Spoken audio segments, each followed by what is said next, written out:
প্রতি সপ্তাহে নতুন নতুন ভূতের গল্প দেখতে সাবস্ক্রাইব করুন বাংলা ভূতের গল্প চ্যানেলটিকে। সেই সাথে বেল আইকন প্রেস করতে ভুলবেন না।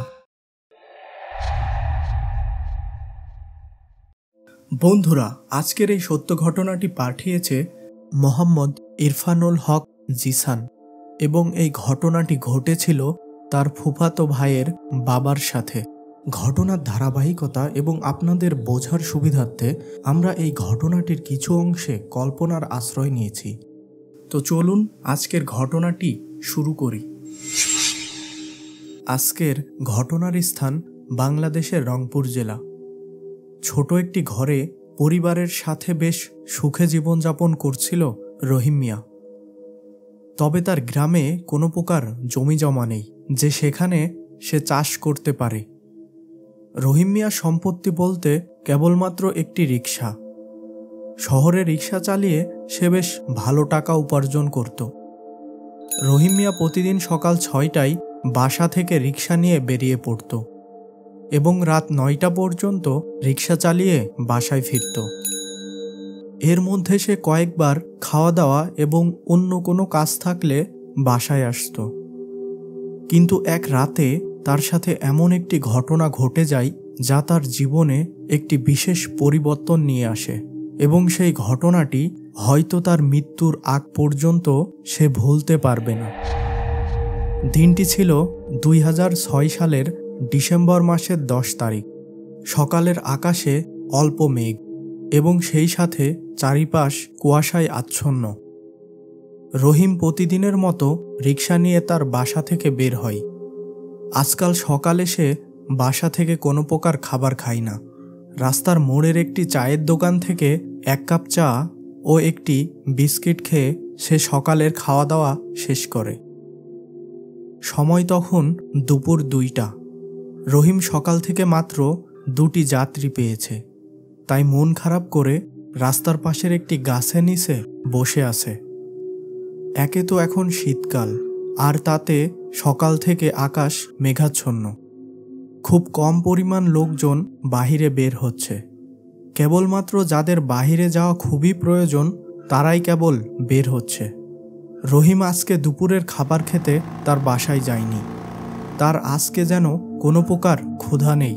রহিম নিজের মনে ভাবতে থাকে, আজকে তো তেমন ভাড়া হচ্ছে না।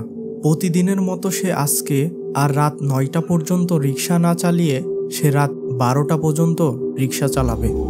এছাড়া বিভিন্ন প্রকার চিন্তা ভাবনা করতে করতে সে কখন যেন গাছের নিচে ঘুমিয়ে যায়।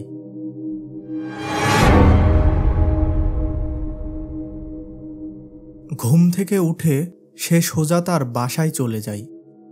গোসল সম্পন্ন করে সে খাওয়া শুরু করে। বাসায় সে জানিয়ে দেয় যে আজকে সে রাত 12টা পর্যন্ত রিক্সা চালাবে।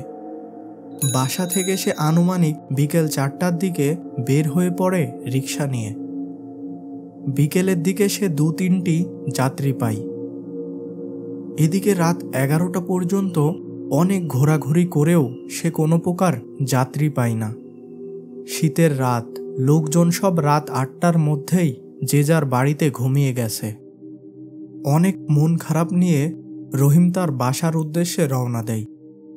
এমন সময় সে দেখল রাস্তার পাশে একটি বড় গাছের নিচে একটি লোক দাঁড়িয়ে আছে এবং সে যেন তাকেই উদ্দেশ্য করে হাত উঠিয়েছে।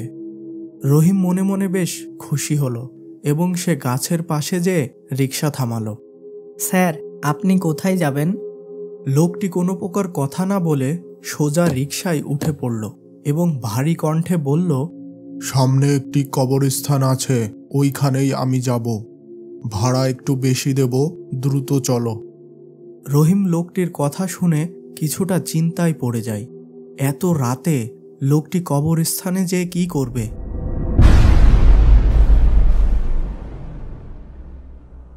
কি হলো, চলো। লোকটির কথাই রহিম যেন তার চৈতন্য ফিরে পেল। দ্বিগুণ ভাড়া পাচ্ছে, এই রাতের বেলা আর কি চাই? রহিম আর কিছু না ভেবে রিক্সা চালানো শুরু করে দেয়। রাস্তা তখন একেবারে ফাঁকা, আশেপাশে লোকজনের একেবারেই চলাচল নেই। রাস্তায় কেবলমাত্র এই দুটি প্রাণী এগিয়ে যাচ্ছে কবরস্থানের দিকে। এই শীতের মধ্যেও রিক্সা চালাতে যেয়ে কেমন যেন গরম হাওয়া অনুভব করে রহিম মিয়া, এবং এই গরম হাওয়া যেন তার পিছন থেকেই আসছে। সে যেই পিছনে তাকাতে যাবে এমন সময় লোকটি আগের মতো ভারী কণ্ঠে বলে, রিক্সা চালানোর সময় পেছনে তাকাবেন না। এই কথা শুনে রহিম কিছুটা ভয় পেয়ে যায়। সে ভয় কাটানোর জন্য পিছনের লোকটিকে জিজ্ঞেস করল, ভাই, আপনার নাম কি? কিন্তু পিছন থেকে কোনো প্রকার উত্তর এলো না। রহিম কিছুটা লজ্জা অনুভব করল। এভাবে কখন যেন রহিম মিয়া কবরস্থানের সামনে পৌঁছে গেল সেটা সে একেবারেই খেয়াল করেনি। লোকটি রিক্সা থেকে নেমে ভাড়া পরিশোধ করে সোজা চলে গেল কবরস্থানের প্রবেশ দরজার দিকে। রহিম এক দৃষ্টিতে লোকটির দিকে তাকিয়ে আছে। লোকটি যেন কবরস্থানের অন্ধকারের মধ্যে একদম মিলিয়ে গেল। রহিম মিয়া বাড়ি যাওয়ার উদ্দেশ্যে যখন রিকশায় উঠল, ঠিক তখনই সে শুনতে পেল কবরস্থানের ভিতর থেকে কোদাল দিয়ে মাটি কাটার শব্দ ভেসে আসছে। রহিম কিছুটা সময় রিকশার উপর চুপ করে বসে থাকে এবং ওই শব্দটি শুনতে থাকে।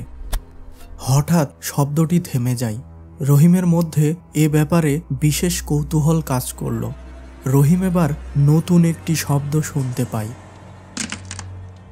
আর এই শব্দটি শুনে রহিমের মনে এক অজানা ভয় জেগে ওঠে।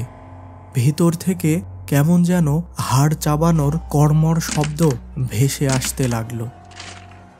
কবরস্থানের ভেতর কি হচ্ছে তা দেখার কৌতূহলের কাছে রহিম পরাজিত হয়ে সে খুব আস্তে আস্তে কবরস্থানের ভিতর প্রবেশ করল। সে একটি গাছের আড়াল থেকে সবকিছু দেখার চেষ্টা করল, কিন্তু সে যে দৃশ্য দেখল তা দেখার জন্য সে কোনোভাবেই প্রস্তুত ছিল না।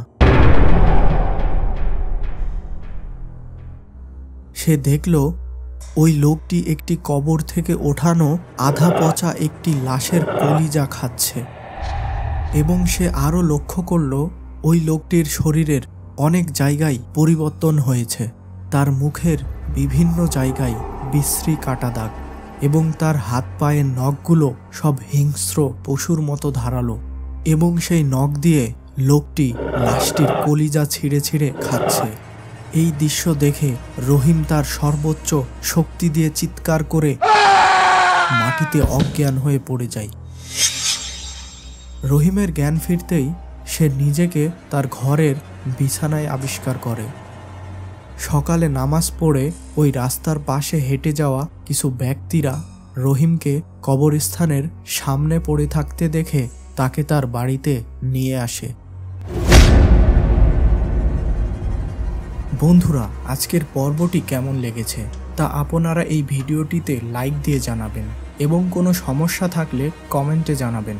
প্রতি সপ্তাহে নতুন নতুন সব সত্য ও কাল্পনিক ভূতের গল্প শুনতে এখনই সাবস্ক্রাইব করুন বাংলা ভূতের গল্প চ্যানেলটিকে, এবং পাশের বেল বাটনটি প্রেস করে অল বাটনে প্রেস করুন, যাতে করে নতুন ঘটনা আসা মাত্রই আপনি তা দেখতে পান।